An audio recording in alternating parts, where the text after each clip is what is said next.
Nos encontramos nuevamente con Yanire Angulo Ordorica, religiosa esclava de la Santísima Eucaristía y biblista de la Universidad Loyola en Granada. Y nos encanta que ella esté en nuestro programa porque continuamente está investigando en la Biblia. En esta ocasión vamos a profundizar en la figura de Judith y en el libro de Judith, porque en este libro, y además con la reflexión de Yanire, vamos a aproximarnos al sufrimiento y también a la esperanza y cómo dar hoy una respuesta comprometida a nuestra realidad. Pues vámonos desde Roma hacia Granada. Contamos nuevamente en Cruzando Fronteras con Yanire Angulo, que ya sabes que vienes a tu casa y que siempre es una alegría que estés con nosotros. Hola Yanire, ¿qué tal estás? Muy buenas, ¿qué tal? Sí, estoy como en casa siempre. Es un gusto, Fernando, estar por aquí otra vez. Yanire, tenemos que hablar hoy de un tema, de un artículo que has escrito, que podemos encontrar fácilmente en Google, cuyo título es Salvador de los desesperados, Judith 9:11, claves sobre el sufrimiento y la esperanza a partir del libro de Judith. Estamos viendo ahora mismo en la pantalla el título para los que lo quieran buscar en Google, pero este artículo, ¿dónde lo podemos encontrar también? Bueno, lo podéis encontrar en la revista Teológica Javeriana, que es de la Universidad Javeriana de Bogotá y que, bueno, tiene todos los artículos en abierto. Podéis encontrar este y muchos más muy interesantes. Es una revista que tiene todos los artículos accesibles, abiertos y así da gusto. Además, es una universidad de mucho prestigio en América Latina. Efectivamente. Yanire, mirando un poquito el panorama de las noticias nacionales y sobre todo de las internacionales, a veces ver esperanza en estas noticias se convierte en todo un desafío, ¿no? Es muy complejo, nos reta permanentemente, porque las buenas noticias no suelen ser noticia, suelen ser noticia las malas y las buenas, las pequeñas, los pequeños gestos se nos pasan desapercibidos. Entonces, mantener la esperanza, mantener la capacidad de tener una palabra alternativa, encontrar sentido a lo que pasa, a veces se hace verdaderamente complicado. Y es el gran reto de los creyentes, creo yo. Así es, el gran reto sería como creyentes alentar esa esperanza que siempre resulta de alguna manera dañada, interpelada y golpeada por el dolor. Sí, eh, hace mucho tiempo que leí o escuché, no recuerdo, a alguien que decía que el dolor era la gran piedra de tropiezo para creyentes y para no creyentes, ¿no? El dolor, el sufrimiento, el sentido que tiene aquello que nos mueve los cimientos de la vida, es el gran reto, ¿no? Poder darle sentido. Y de hecho, para muchas personas es lo que les lleva a cuestionar al mismo Dios, ¿no? Si Dios es bueno y lo puede todo, ¿cómo es posible que permita el mal? ¿Cómo es posible que permita un sufrimiento, especialmente a los inocentes, que nos duele más cuando reconocemos el sufrimiento de los inocentes, ¿no? Al que, y decir, se lo ha buscado, nos cuestiona menos, pero tanto dolor inocente nos mueve los pilares de nuestra existencia y de nuestra fe. Si dejamos que nos lo muevan, si hacemos como que no lo vemos, igual no nos lo mueve. Yanire, ¿cómo se te encendió la bombillita para escribir sobre el libro de Judith? Eh, bueno, yo tengo un poco de idilio histórico con el libro de Judith. Cuando estaba estudiando la especialidad en Biblia, bueno, pues había una asignatura que creo que hemos cursado muchos de los que hemos estudiado Sagrada Escritura en comillas en Madrid, que era pues los libros, las mujeres, ¿no? Los libros Judith, Ruth y Esther, ¿no? Las tres narraciones didácticas con nombre de mujer. Y a partir de ahí, bueno, pues de leerlo, de trabajarlo, recuerdo también el trabajo final de la asignatura, bueno, pues me pareció descubrir bueno, pues más allá de lo anecdótico, ¿no? Que siempre nos viene a la cabeza, eso de Judith cortándole la cabeza a Holofernes, que es como el imaginario terrible que nos viene, pues descubres un libro con mucha más enseñanza de la que parece, más actual de lo que podríamos imaginar y con un cierto, bueno, pues tono distópico que le da un encanto especial, ¿no? Y a partir de ahí, bueno, pues surgió el interés. También en plena pandemia COVID, el Instituto de Vida Religiosa, en uno de los cursos de Navidad, bueno, pues quiso acercarse al tema del sufrimiento que provocaba la pandemia, al hilo de la escritura, y bueno, pues también desde ahí surgió la cuestión de hacerlo desde Judith, y bueno, pues ahí ha ido mi idilio con este libro, arreglándose, ¿no? Situándose en el tiempo, sí, sí, A hasta lo que largo de dio luz. esta conversación vamos a descubrir si realmente podrá este libro bíblico, este libro de Judith, ofrecernos alguna clave para abordar el sufrimiento con esperanza. Bueno, espero que sí. Hablaba hace un momentito del libro de Judith, una distopía. ¿Cómo entender una distopía? Eh, bueno, estamos un poco acostumbrados, ¿no? A esto de las distopías en las series, es decir, una realidad que es ficticia, pero que en el fondo nos acerca demasiado a lo que podría ser. Ahora ya sabes que yo soy de series, así que me viene mucho a la cabeza, por ejemplo, Black Mirror, que es una serie muy distópica, pero que asusta precisamente por la posibilidad real de que eso llegue a suceder. O sea, si fuera muy lejano, muy ciencia ficción, bueno, tú te quedas tranquila porque, bueno, sabes que eso no va a pasar. Lo que genera temor es que eso es fácil que suceda. Sucede lo mismo con el cuento de la criada, si te acuerdas, ¿no? Es demasiado cercano a cosas que están sucediendo.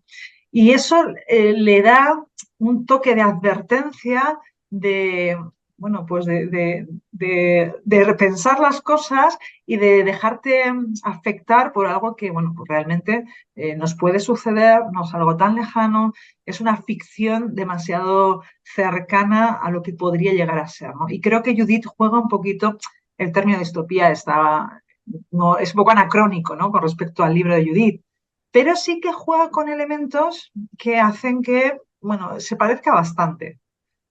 O sea que en realidad lo que nos hace es una serie de advertencias sobre algunos riesgos que pueden suceder. Efectivamente, muy cercanos y que donde nadie estamos libres, ninguno estamos libres y que, bueno, pues que nos conviene estar alerta para poder, bueno, pensar, reaccionar y darle una vuelta a la cuestión. Pues qué gran imaginación la del autor o autora de este libro de Judith, porque es un modo ficticio de recurrir a la historia.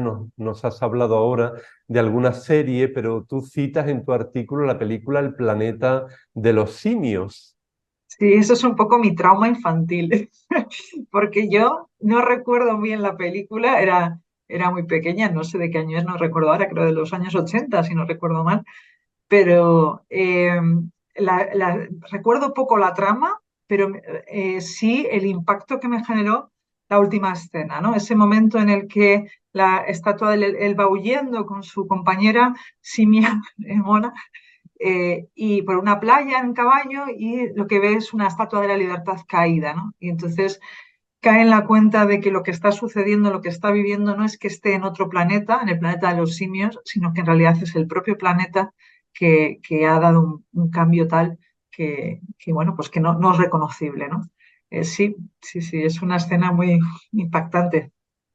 Y en este modo ficticio de recurrir a la historia, tú pones ejemplos muy llamativos para percibir lo que sucede en el libro de Judith. Por ejemplo, como si Cristóbal Colón hubiera llegado a Australia o, por ejemplo, otros ejemplos de la historia, ¿no?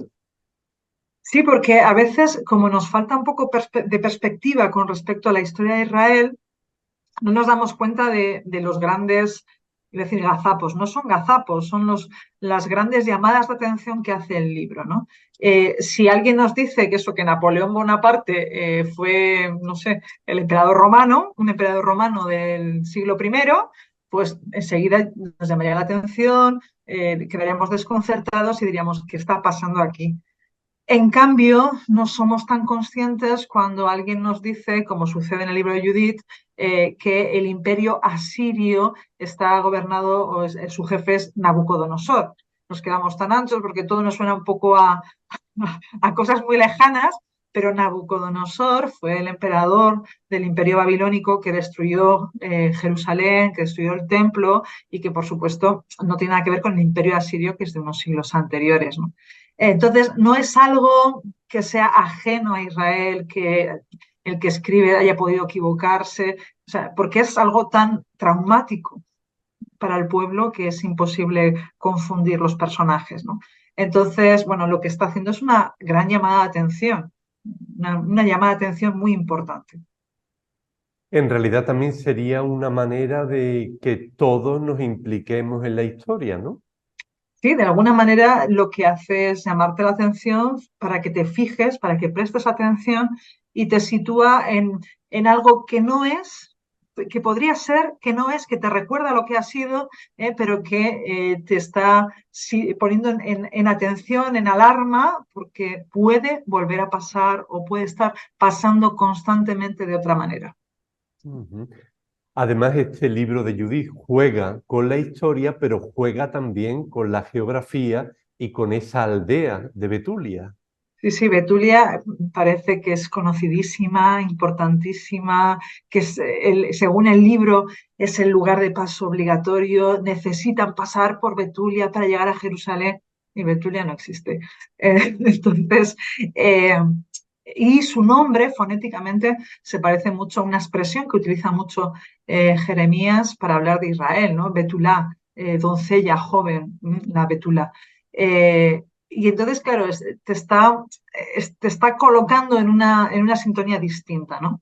Y es bonito también como sitúa una pequeña aldea como lo obligatorio, el paso obligatorio. A mí me parece que a veces nos pasa eso, ¿no? Que nos fijamos mucho en las Jerusalenes, en lo grande, en lo llamativo, en lo importante, y el libro nos dice que para pasar por ahí, para llegar ahí, hay que pasar por Betulia, hay que pasar por lugares pequeños que no aparecen en el mapa, desconocidos y probablemente incluso inexistentes geográficamente, pero relevantes porque apuntan a esa vocación del pueblo que es ser Betulá, doncella de Israel, ¿no?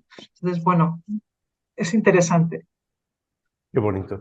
Y además en Betulia lo universal se concentra en lo concreto y también algunas cuestiones que van a afectar al propio pueblo se van a llevar a cabo gracias a decisiones muy, muy concretas.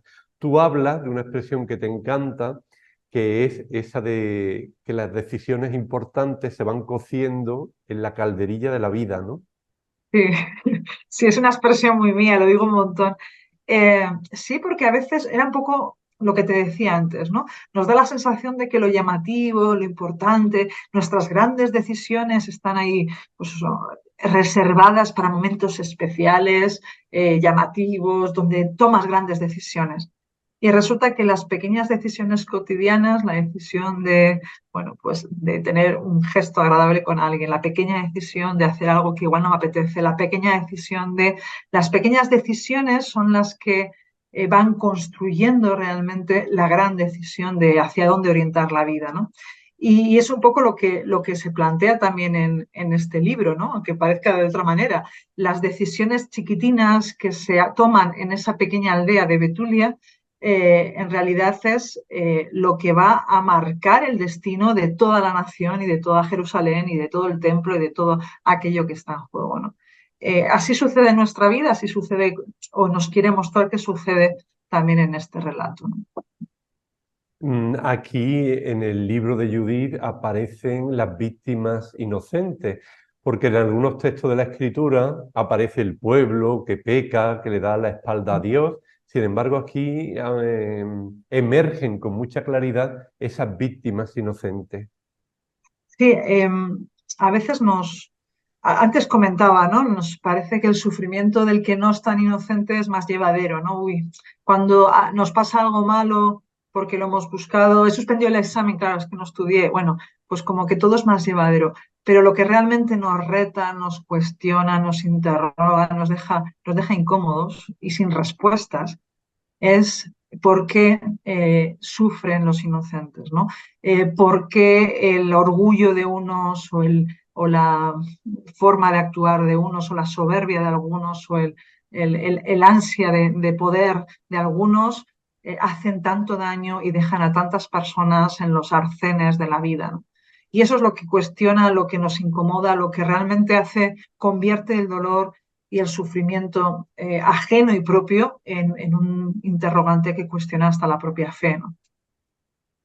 También la caracterización de los personajes en el libro es muy original y resultan a veces extremos. ¿Por qué esta manera de mostrar estas extremidades?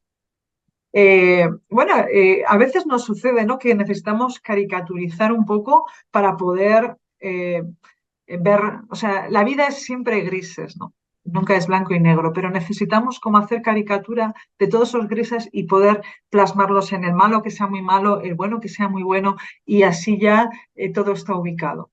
El error, así es fácil entender la historia, así es fácil ver dónde están los problemas, ¿no?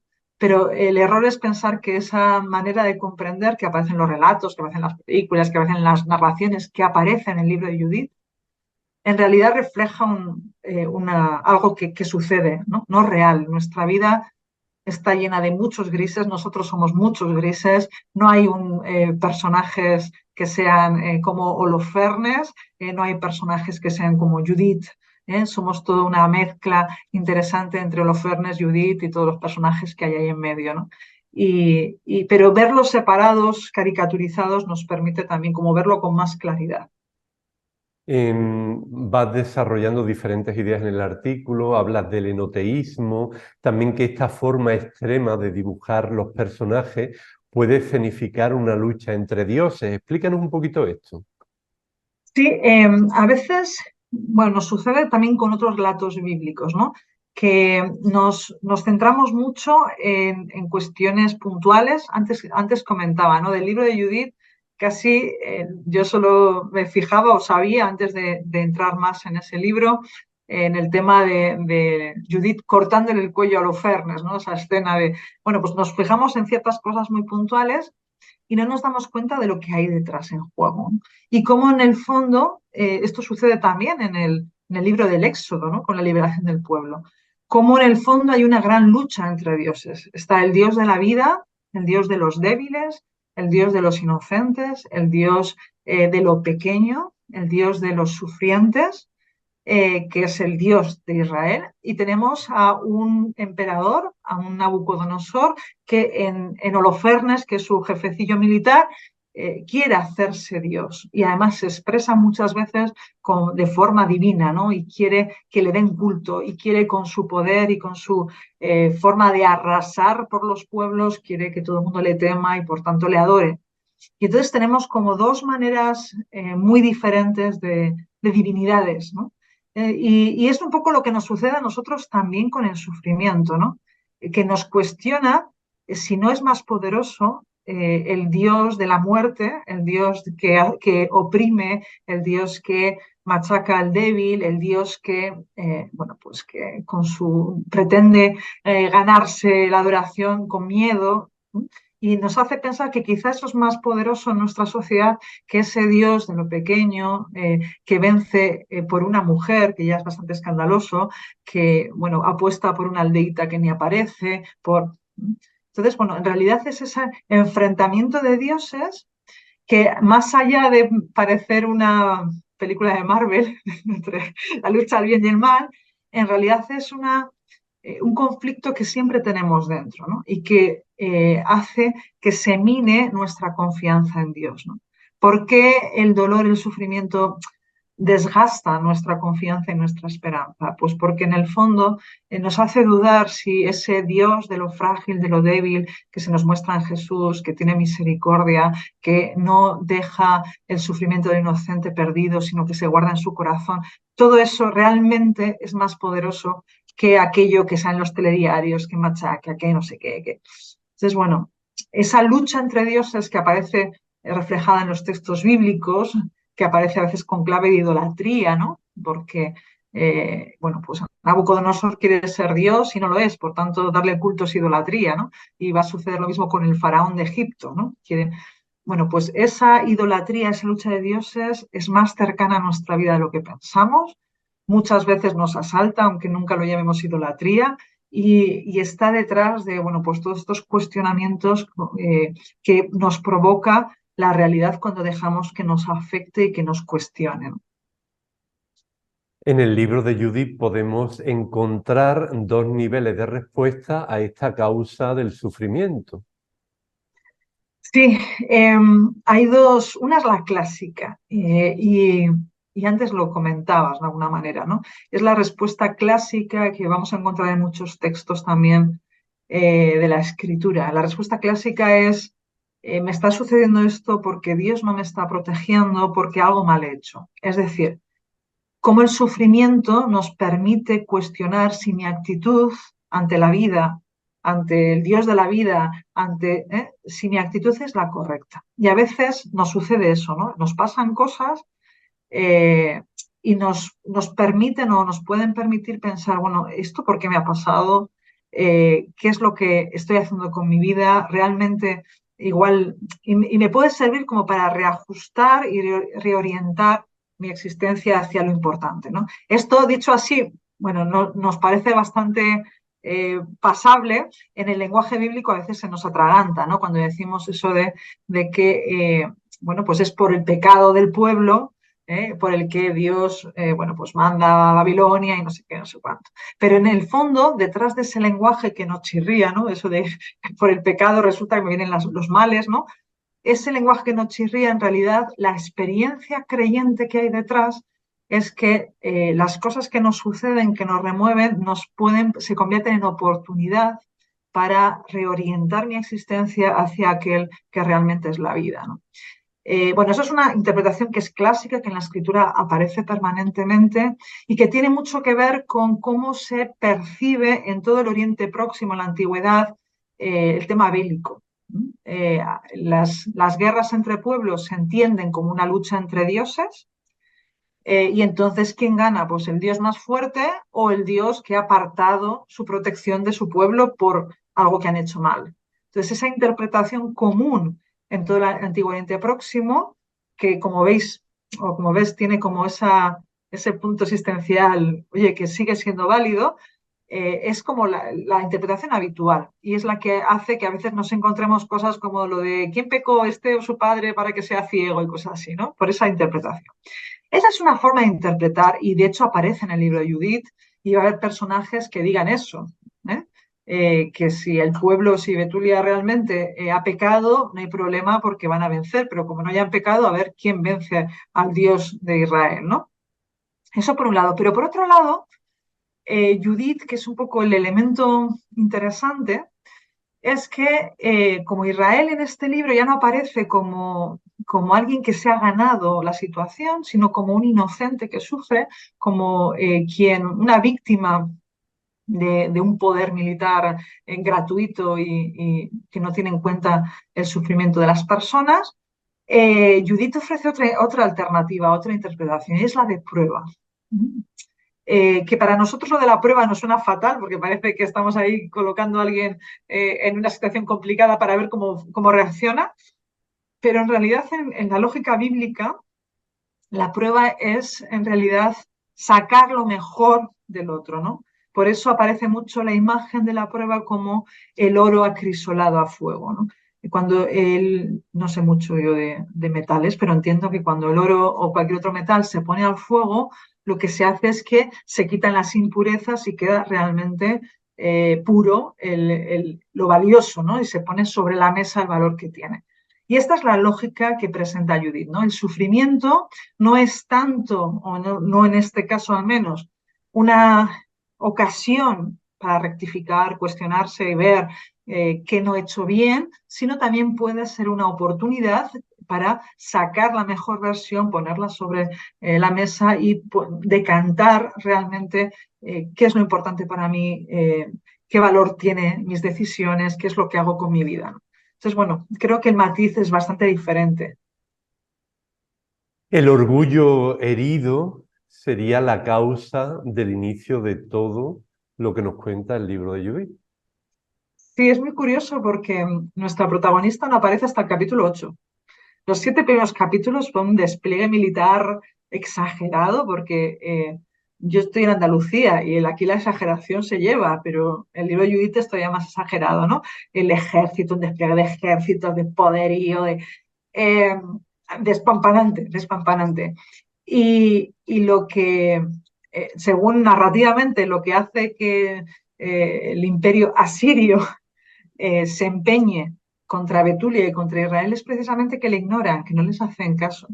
Que cuando van a decir que aquí estamos, venimos a invadir, dicen, bueno, sí, sí, muchas gracias, pero... Y es como el orgullo herido lo que genera una mayor deseo de venganza o mayor crueldad, ¿no? Y me parece muy inteligente, muy sabio psicológicamente hablando, muy fino, ¿no? Porque a veces nos pasa eso, ¿no?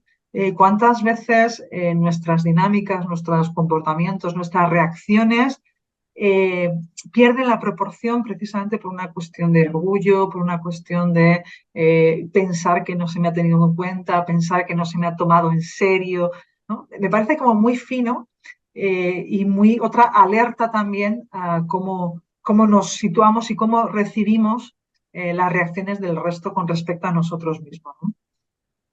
Y también nos encontramos con una lucha clara, la lucha entre la soberbia y la humildad. Sí, sí, la humildad es el hilo, ¿no? Que caracteriza la dinámica, ¿no? Y el gran gesto de humildad, que a nosotros nos parece igual un poco escandaloso, es que sea la victoria venga de manos de una mujer. Que todos decimos, bueno, ¿y qué más da? No, no, no. Recordemos que estamos en otra lógica, en una cultura distinta, donde el hecho de que un gran ejército y un gran jefe militar sea engañado y sea vencido por una mujer, pues es bastante humillante, ¿no? Humillante en el sentido de, bueno, pues de que no es lo que uno espera, no es lo que uno imaginaría. Y entonces, bueno, pues subraya eso, ¿no? En la aldea pequeña, el Dios de los humildes, el Dios de las víctimas, es capaz de vencer al gran ejército escandalosamente potente, escandalosamente fuerte, escandalosamente cruel, precisamente a través de una mujer, y a través de la inteligencia, engaño de una mujer, ¿no? Hablas también de un juicio divino o de una ordalía. Sí, bueno, la ordalía es una palabra un poco así de aquella manera, pero algo he dicho antes, ¿no? Em, la percepción de todo el antiguo Oriente Próximo es que cuando algo no va bien en una batalla, sobre todo esto sucede en contexto bélico, es porque mi protección, que es Dios, o me ha abandonado porque no he hecho algo bien, es una forma de, me retira su protección porque no, bueno, pues porque así pone sobre la mesa que hay algo en la relación que no funciona, o porque el otro Dios es más fuerte, lo cual es un problema si creemos en un solo Dios, porque ya no podemos echar la culpa que el otro Dios es más fuerte, ¿no? Entonces, en esa apuesta de Dios, en ese percibir que Dios está conmigo, que me acompaña o que de alguna manera me deja un poco así ante las situaciones complicadas, en el fondo hay un juicio, ¿no? Hay una consideración, hay una valoración de cuál ha sido mi actuar y mi relación con Él. Nos sucede en las relaciones entre nosotros, ¿no? No, si pido apoyo o creo que necesito apoyo de alguien que quiero en una situación determinada y no me lo da como lo esperaría o como quisiera, igual es porque mi relación con esa persona no es como debería o que igual hay algo que sanar de esa relación, ¿no? Entonces, ese imaginario de juicio, ¿no? Una valoración de la relación que se tiene con Dios, ¿no? Mm. Y del aguante de Betulia contra el opresor depende la vida y la fe de todo Israel. Sí, esa es la paradoja, ¿no? Que antes comentaba. Es como nos dibujan esa aldeíta como un paso obligado, nos presenta además, porque es muy curioso, en el libro de Judith el templo es muy relevante y además es también muy curioso porque en ese juego histórico que hace, donde habla de Asiria, que es un imperio del siglo octavo antes de Cristo, pone a Nabucodonosor, que es del siglo sexto, y luego dice que el templo se acababa de construir después de la destrucción. Hay un jaleo de fechas interesantísimas. Y entonces al final, toda la fe, que es lo que refleja el templo, ¿no? El centro de fe, la presencia de Dios en medio del pueblo, todo el significado que tiene el templo para Israel y todo lo que significa Jerusalén como el lugar del templo, pues depende de que una pequeña aldea resista. A mí me gusta imaginarme esto un poco como cómo dependemos unos de otros y cómo nos sostenemos unos a otros en nuestra fe en lo pequeño, ¿no? Cuando hablamos de la fe de la iglesia, la fe de no sé qué, bueno, parece que es muy grande y que, bueno, pues, pero en el fondo pasa como Jerusalén y Betulia, ¿no? La gran fe de la iglesia pasa por las pequeñas vivencias de fe cotidiano de mucha gente anónima que, bueno, pues hacemos lo que podemos por intentar seguir creyendo, mantener la esperanza, mantener la fe, mantener el amor, ¿no? Y eso, que lo grande dependa de lo pequeño, me parece que es una intuición creyente mucho más profunda de lo que nos puede parecer. Y hay otro tema que yo creo que a ti te encanta, que es conectar la palabra, la Biblia, el libro de Judith, con nuestros procesos personales y también comunitarios. Y es que esa batalla del libro de Judith es en realidad la misma batalla que podemos experimentar nosotros en nuestro interior y también la misma batalla de aquellos que se oponen a todo tipo de injusticia. Mm. Sí, bueno, me encanta porque, bueno, pues yo creo que por eso estudié Biblia, porque los relatos de la escritura en el fondo son nuestros relatos, son nuestras historias, son las historias creyentes de tantas personas que vivieron y viven, bueno, vivieron lo mismo que nosotros intentamos vivir creyentemente, ¿no? Y encontrar esa conexión entre nuestros procesos creyentes de fondo y aquella experiencia creyente que hay debajo del relato me parece apasionante y a mí me ilumina mucho la vida y por eso me gusta compartirlo, ¿no? Y efectivamente, ¿no? Siempre esa gran lucha entre lo débil y lo poderoso, que parece, es David y Goliat, otra vez, ¿no? Y es muchas veces ese enfrentamiento que vivimos internamente, ¿no? Cuando nos cuestionamos, bueno, ¿qué sentido tiene intentar seguir siendo justos cuando estamos en un sistema absolutamente injusto, donde los problemas, la corrupción, como que nos desborda, ¿no? Como que la problemática es más grande de lo que podemos imaginar cuando los pecados sistémicos estructurales son tan grandes. ¿Qué sentido tiene mantenerse en la fe, mantenerse en lo pequeño, ¿no? Y Judith nos hace como ese ejemplo, ¿no? Gráfico, cómo Jerusalén depende de esa pequeña aldea, como una pequeña mujer en un gesto pues capaz de vencer a todo un ejército, como, bueno, pues como nuestras pequeñas luchas por mantener nuestras convicciones, por mantener la fe en la humanidad, por mantener la fe en Dios y en la humanidad, por mantener la esperanza en situaciones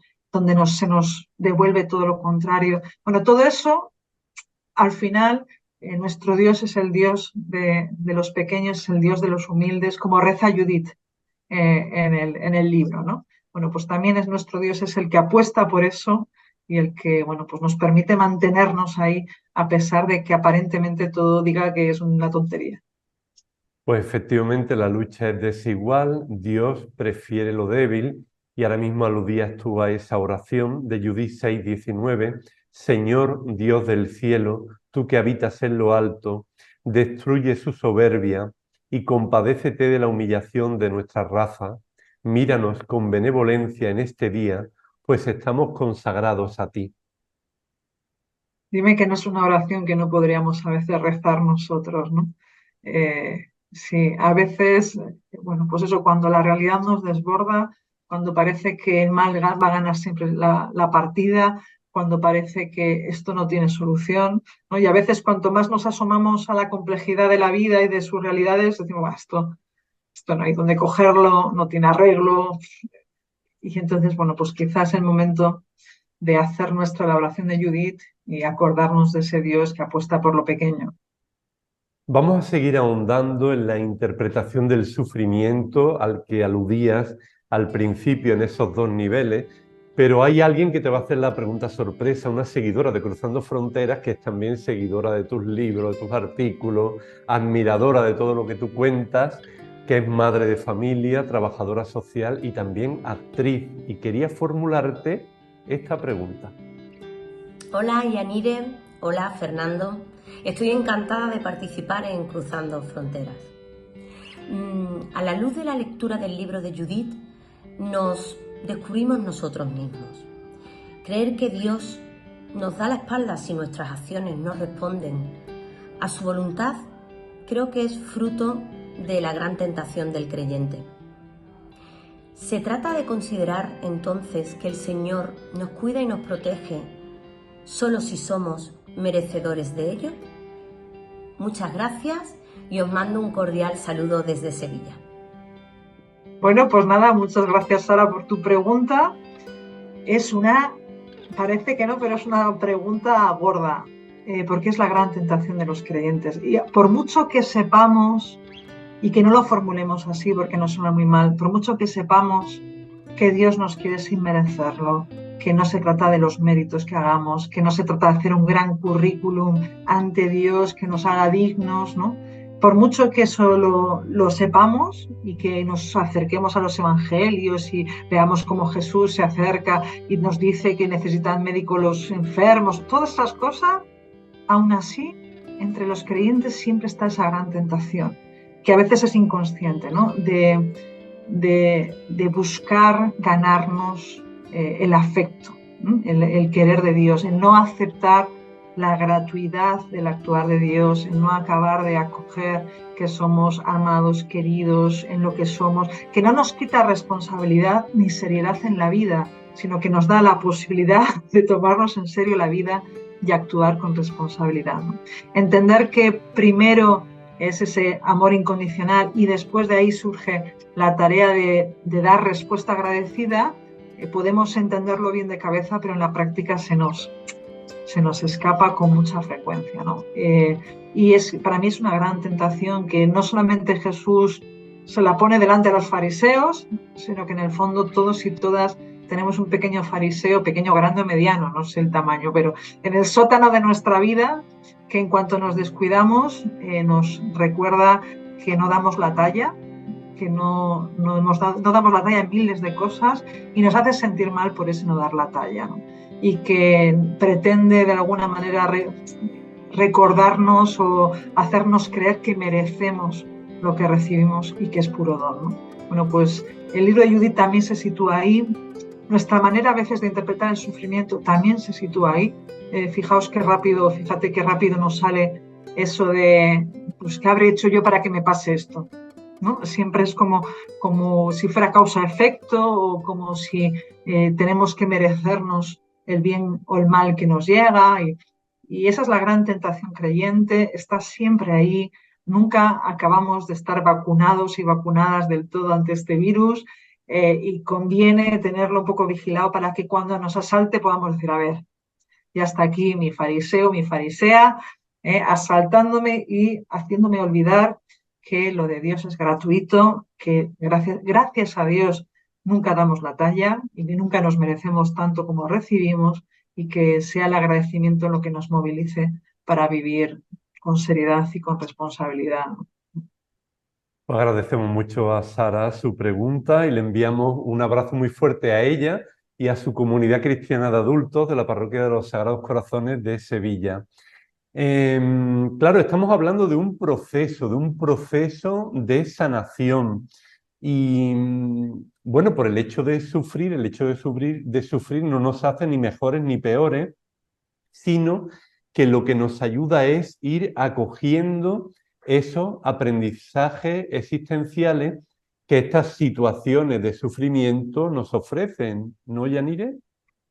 Sí, de hecho, bueno, el sufrimiento puede sacar lo mejor y lo peor de cada uno, y puede hacernos personas, bueno, pues heridas y amargadas, y tiene esa capacidad, pero si, bueno, pues hacemos nuestro proceso de acogerlo, de nuestro proceso de descubrir la sabiduría que puede encerrar, nuestro proceso también de vivirlo en creyente, que no es inmediato, que no es una cosa que requiere su tiempo, porque Dios es así y requiere su tiempo, también puede sacar lo mejor. Y Y es muy curioso porque en la Biblia aparece mucho esto con mucha frecuencia, cómo hay una cierta relación entre la sabiduría y el sufrimiento. Y no es porque sea una cosa inmediata. Sufres, por tanto eres sabio. No, no. Creo que entendemos todos que no es así, ¿no? Que podemos sufrir y hacernos las personas más egoístas del mundo, más. No. Pero es verdad que también asomarnos al sufrimiento al propio y al ajeno, mirar esa complejidad, entrar ahí, mascarla, bueno, pues también nos permite es una posibilidad de ahondar en la sabiduría de la vida, en reconocer la complejidad de las cosas, en hacer una experiencia distinta de Dios. En el fondo es lo que va a decir el libro de Job, por ejemplo, ¿no? Cuando no solamente ese final que todos más o menos nos suena, ¿no? Cuando Job, después de estar despotricando 40 capítulos de Dios, al final le dice, bueno, antes te conocía de oídas y ahora te han visto mis ojos, ¿no?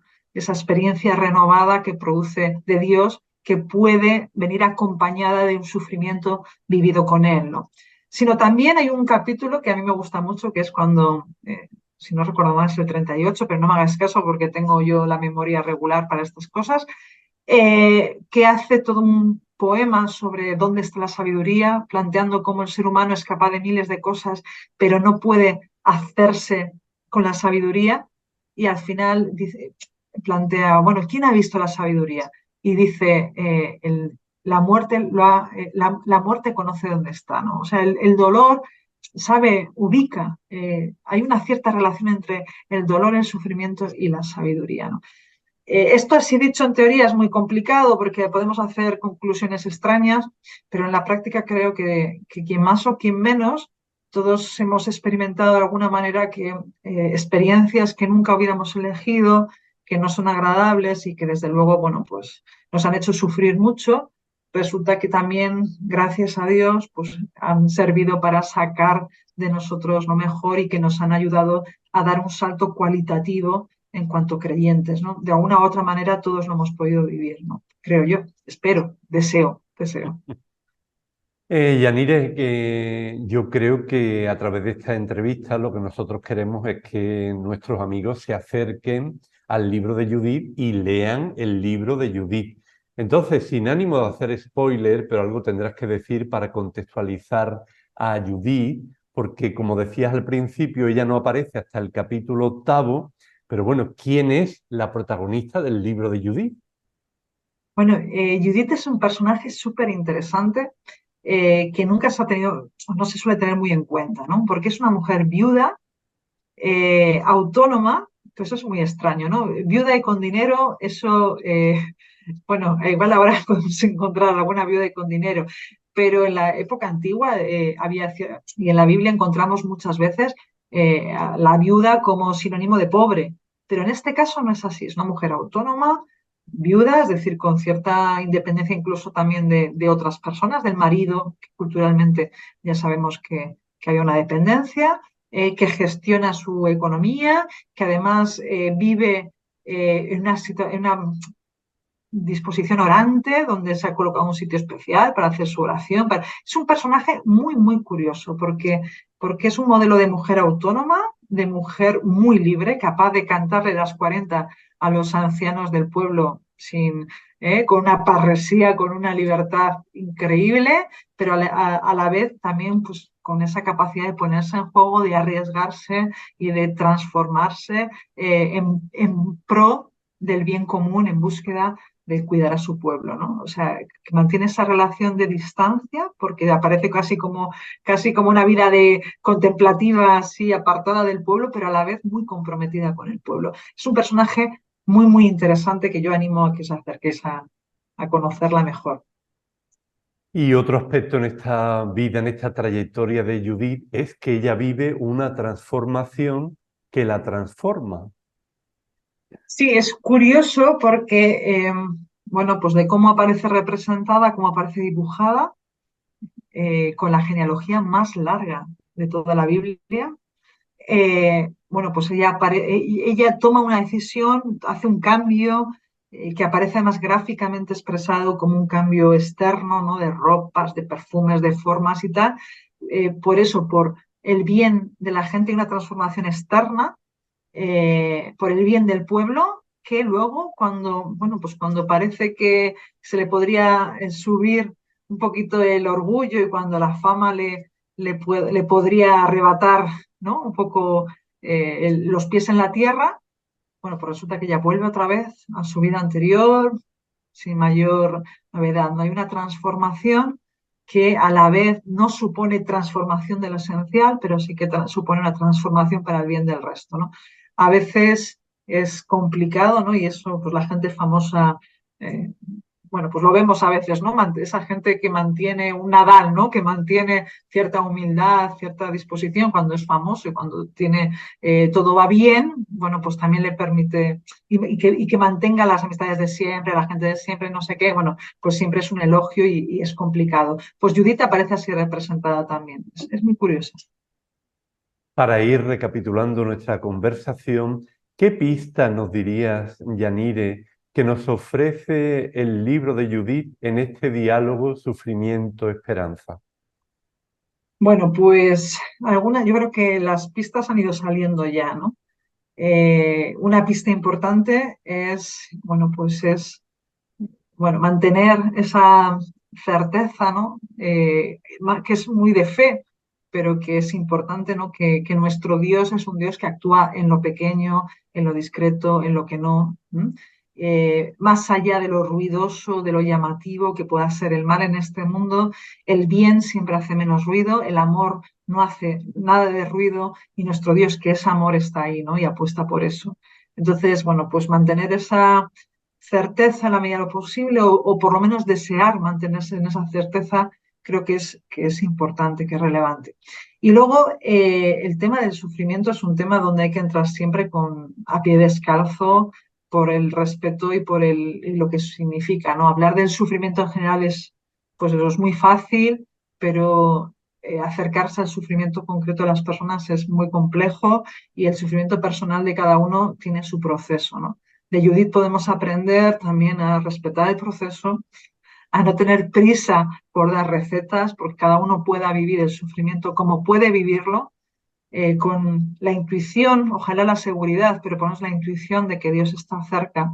Y además, en la medida de lo posible, bueno, pues sin necesidad de plantearnos, bueno, pues que no damos la talla o que ha sido culpa nuestra, pues bueno, igual sí, igual no, pero no se trata de eso, sino se trata de qué medida esto o Dios puede aprovecharse de esto también para sacar mi mejor versión, para mostrarme cuán querible soy, para mostrarme qué importante es pues, estar cerca de otros, para mostrarme lo que sea, ¿no? Cómo me puede ayudar a crecer en lo humano y en lo creyente. Pero eso siempre viene después de un tiempo de proceso, ¿no? Que por lo menos nos enseñe también Judith a estar cerca del sufrimiento, ¿no? De la gente que sufre cerca de nosotros, sin dar recetas rápidas, sino estando sosteniendo.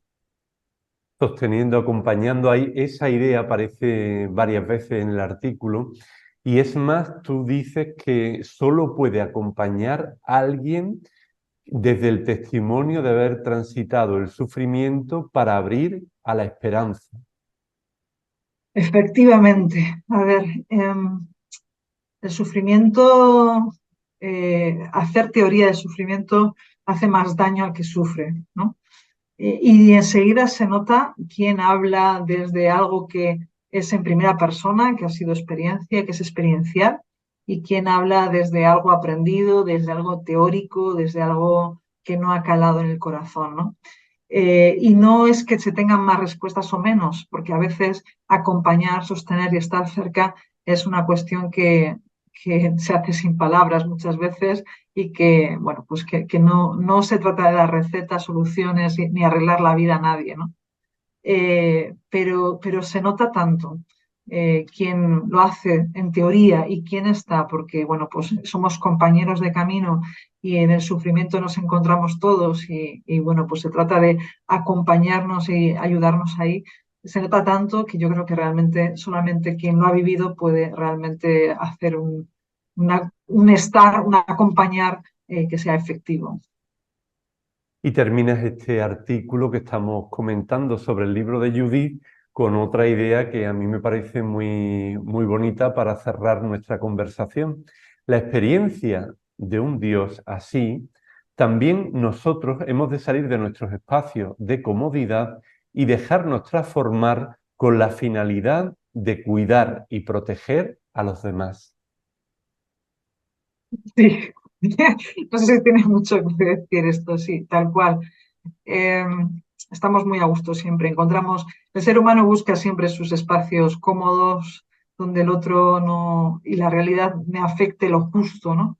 Pero estar cerca, acompañar, cuidar, inevitablemente requiere sacarnos de lo que estamos cómodas, sacarnos de nuestras agendas, de nuestros horarios, de nuestros planes montados, de nuestros esquemas pensados y estar simplemente, ¿no? En función de lo que el otro necesite o de lo que el otro, bueno, pues en ese momento requiera para, bueno, pues para poder estar mejor o para poder acompañar ese proceso, ¿no?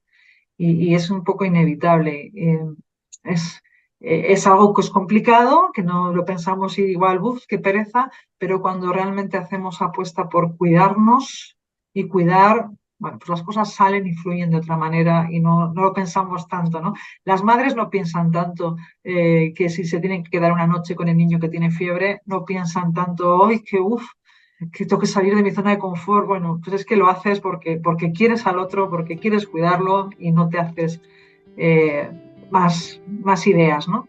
Pues eso nos sucede a nosotras y ojalá nos siga sucediendo y nos suceda más, ¿no? Que los otros, el bien del otro sea tan importante que, bueno, nos pongamos en esa dinámica de cuidado que no se mira tanto ni mira su bien por mirar el bien del otro.